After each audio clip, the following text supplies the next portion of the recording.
Today is May 7th. Welcome on in to Daily Cards Live here on ClaibsOnline.com. Brought to you, as always, by Munganast St. Louis Acura and Royal Banks of Missouri. I'm Joe Roderick, joined alongside by Bob Ramsey. And Rammer, the Cardinals lose again last night by a score of 4-3. Andrew Kittredge with the rare loss as he gives up the home run as soon as the Cardinals tie things up. But plain and simple, the story for me, during this 3-game losing streak for the Cardinals, 28 innings of baseball, they have scored in 3 innings of those 28. The offense just continues to struggle night in and night out, and no real changes are being made, as you'll find out here in a few minutes when we go over the lineups. They're doing a couple of cosmetic things to the lineup that I actually appreciate. But I believe it's the organizational hitting philosophy that's the problem here, at least in the short term, Joe. And that is, okay, you want your team to have power and hit home runs. That'd be great. Everybody loves it. But when they're not hitting, what do? Well, the Cardinals' answer is, well, we'll just lose and be patient. I don't think you have a team of natural home run hitters. I think the philosophy is flawed. And until they change it and understand that there's something you can do for your offense is to help them put the ball in play, forcing them to hit and run and move runners along, and making contact as a way to help hitters get back in a groove. Till they start doing that, I think you'll just get more of the same. Now, there are hitters in the lineup that have track records, and I do expect them to eventually get close to their career averages. But in the meantime, it's a mess. It's ridiculously hard to watch, and it's losing baseball. Yeah, that's hard to watch is a good way to put it. Saw this note from Brendan Schaefer last night. 22nd time this year the Cardinals have scored 3 or fewer runs on the year. They have played 35 games, 22 of those they have scored 3 runs or less in those games. That's the fans are there. The fans, I shouldn't say they're there. They're not showing up to the game. They're booing again. And here we are. It's the first week of May, and the frustration's already setting in well before. We're weeks away from school getting out and the hope of packing the stadium all summer long. It's a struggle right now with with just the product that's on the field. And we've sat here many times and talked about, bring this guy up or what changes could be made. It's not there in the organization right now. You have 2 guys in the AAA lineup every day that started the season on your opening day roster, and they got sent down because they were both hitting 100. So JC's not ready. Baker's not really doing anything. Gomez is doing nothing. This is an organizational problem. And I hope the players understand that Cardinal fans are smart, and they know it's not individual players that are being booed. It's an organizational philosophy. That's my contention anyway. The Cardinals today, their lineup will look like this. Brendan Donovan, he's back in the leadoff spot playing left field. Lars Nootbaar is batting second playing right. Wilson Contreras drops to third in the lineup. He's behind the plate. Nolan Arenado cleaning up at third. Paul Goldschmidt drops to fifth in the lineup. At first base, he is still 0 for May. Another 0 for 3 last night. Alec Burleson DHs. Nolan Gorman back at second base. Batting seventh. Brandon Crawford gets the start tonight at short. And Michael Ciani is in center field, batting ninth for the Cardinals. Quickly for the Mets, Brandon Nimmo is in center. Starling Marte in right. Francisco Lindor at short.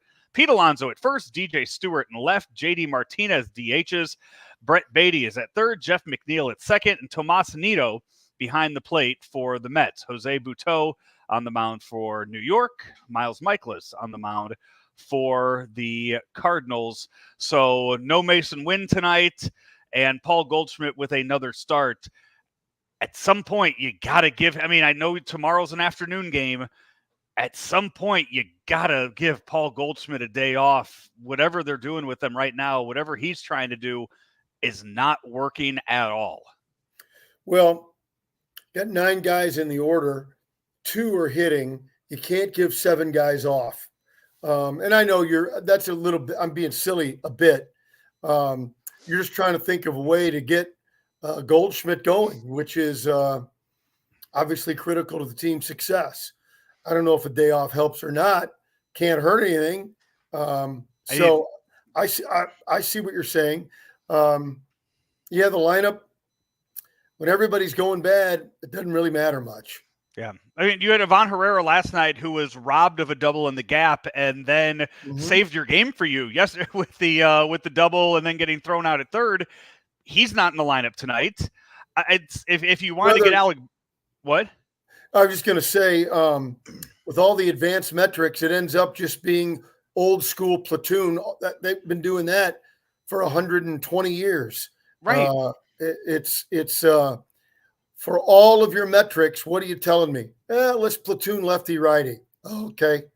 We got a whole department paying people, and that's what we come up with. Come on. I mean, it's not even advanced metrics at this point with some of these guys. It's, you know what? Goldschmidt hasn't gotten a hit in a week. How about instead of Burleson DHing, Burleson plays first tonight and you let Ivan Herrera DH again? It's that simple. That improves your lineup immensely right there. Well, again, they're trying to go righty lefty. So you're saying one righty for another. I get it. My guess is 1 or 2 veterans will get a day off tomorrow in a day game. We'll see. We'll see what happens. If nobody's hitting, it doesn't matter. And not to mention Jose Fermin, who led off for you last night and got 2 hits immediately back. It's one of the where you actually had somebody that you called up and it's working. It worked last night, and you mentioned yesterday the at-bats that he's taken have been quality. He was hitting in AAA. It's a guy that we know can play multiple positions in the infield. Find somewhere. Well, he hits right-handed. They're not at a point where they can do this. It's not. If I had an answer, I'd call Mr. DeWitt. Well, I have an answer, but he won't listen because ownership, going all the way back to Jeff Luhnow. I mean, they saw what they did in Oakland, and then they saw what Tampa was doing with metrics. They're all in, and this is what you get. Yeah. We talked about it last week with the play in Washington between the Cubs and the Nationals, where they went to replay and it just looked so obviously like the New York office got it wrong. The replay studios got it so wrong. I feel like that happened again last night in the Cardinal game when late in the game when Mason Wynn fielded the ball, went to third to throw Harrison Bader out. Umpire calls him out. They go and look at the replay of that. Looked to me clearly that Harrison Bader got in well before the tag was made. They go to the New York and the call was not confirmed. The call stood. It's very important to listen to how the umpires announce what decision was made in those circumstances. I would like to have seen the angle that they had. Right. Because I agree with you. Based on what we saw on Bally's, I agree with you.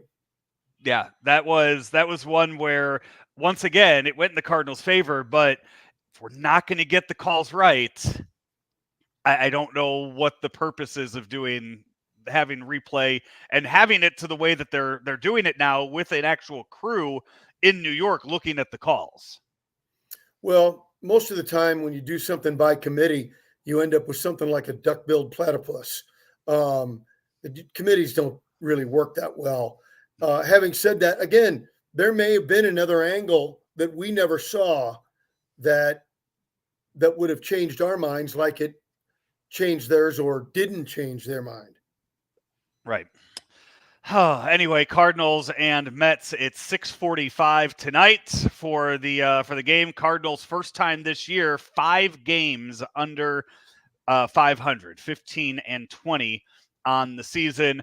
It just very, very desperate need of a win. And you know what? A few crooked numbers up there on the scoreboard. It just seeing 8 zeros up there each and every night. It's back The to what we offense said. It's has getting been hard to watch. The offense has been so futile. I've been talking about moving runners along. There were really no opportunities last night to do so. You didn't have anybody on. You could have done it in the first inning, but I think even the oldest school guys would say you don't play for one run in the first inning. You're not facing Pedro Martinez or Roger Clemens or Bob Gibson. You got a guy on, and then you got arguably or certainly the best 3 resumes coming up behind him. You don't play for one run, but that would have been the only chance the whole game to do that. It's really, really confounding. If you're looking to watch some fun baseball tonight before the Cardinals and the Mets get underway, and you have access to MLB TV, I would check out Red Sox and Braves tonight, Rammer. The pitching matchup tonight features Cutter Crawford against Reynaldo Lopez, 2 guys that have just been absolutely lights out this year for their respective teams. Both of their ERAs at a $1.50 right now. To add insult to injury to Cardinal fans, I would call it the O'Neill versus Ozuna game. That's uncalled for.